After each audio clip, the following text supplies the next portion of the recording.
Hello everyone and welcome back to the Great Book of Grudges. My name is Nathan and the Wood Elves are in a very good place. Bet you didn't think I was going to start off a video like that, did you? But yes, ever since the Twisted and the Twilight DLC, the Wood Elves and their accompanying rework are just really fun to play, and really they've only gotten better. There's been a few updates here and there since the patches in Immortal Empires to make the Wood Elves more enjoyable a little bit, more specifically focusing around Orion, which is a little bit broken, but you know. But it could be a little bit better, and today we're going to talk about a few mods which are going to improve your Wood Elf experience, more or less completing them.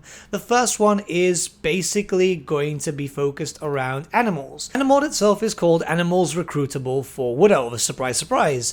But this is just going to add in another building, which will give you some animals to be able to use in your campaign. It's not a lot, and really it just adds in a little bit of flavor. So it's got bats, it's got spiders, giant wolves, bears, and a manticore, which I'm not too keen on the manticore itself, as that is more of a chaotic beast. But if you're already used to playing as Striker, this just basically gives you the animal options in a more traditional recruitable sense, rather than with a whole getting chance to be able to unlock them. And I think this works out really well, as earlier editions of the Wood Elves, you know, you used to be able to use animals a lot, and it just kind of fit with the theme, so it's kind of nice to be able to have this option, just in case you want to go with a more nostalgic approach. If you used to play the old school style of Wood Elves, here you go. Plus, it's just really nice to have a few options here and there, because options are always great. And, you know, theming is cool. Plus, it only needs to get up to tier 3, so you can get this built up fairly quickly, especially if you want some tanky bears, which is obviously very useful. Now, when we go on to the second mod, this is something that we've discussed in a previous video, which is the Lore of Athel Loren mod.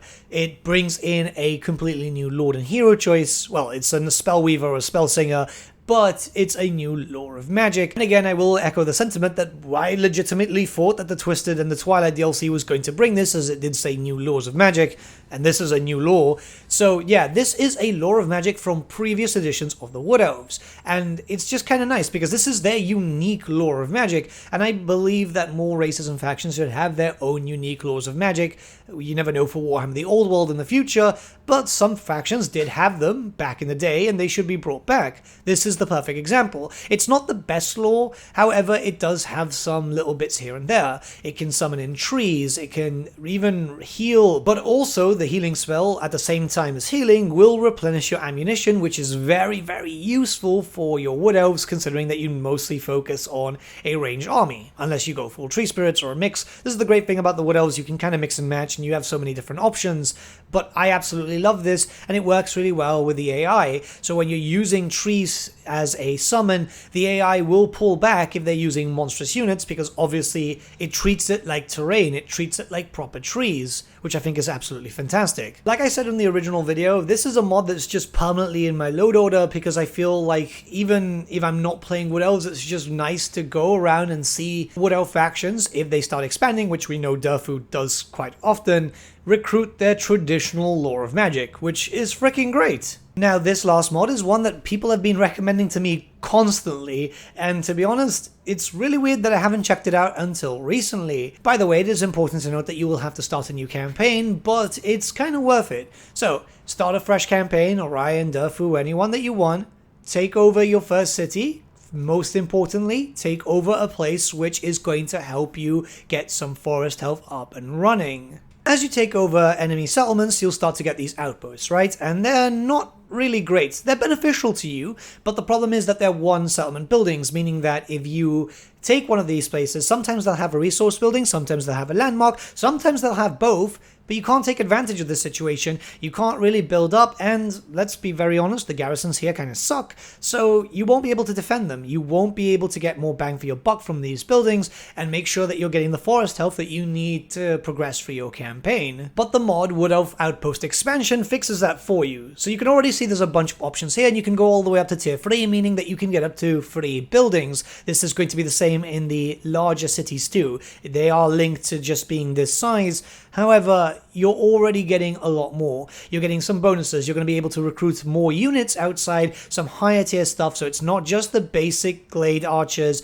Glade Spearmen, and Dryads. Now you're going to be able to get some Treekin, hell, even some Way Watchers and stuff, just to be able to have a little bit more fun, get a little bit more damage out, and getting a lot more bonuses. You can see here that there's better growth, because these buildings will cost growth to get up, so you'll want to make sure that you start getting growth buildings up and going, but there'll be more control. So this means that you won't have to deal too much on protecting those areas and having some issues with rebellions. You'll also be able, and this is the big thing for me, you get a decently sized garrison, which we'll talk about a little bit later as we start progressing, but this means that these places can defend themselves. You won't have to keep armies in this location to defend. You can expand, you can focus taking your armies to other locations where these magical forests are, and stuff like this is actually kind of needed, considering that right now the AI can be a bit aggressive. So when you're moving to different locations, yes, you can very much leave armies down here, but you're getting loads of factions dogpiling on you. As you start traveling to all the magical forests too, you will meet more and more factions, which will in turn over time become more aggressive. So I feel like this adds in a bit of flavor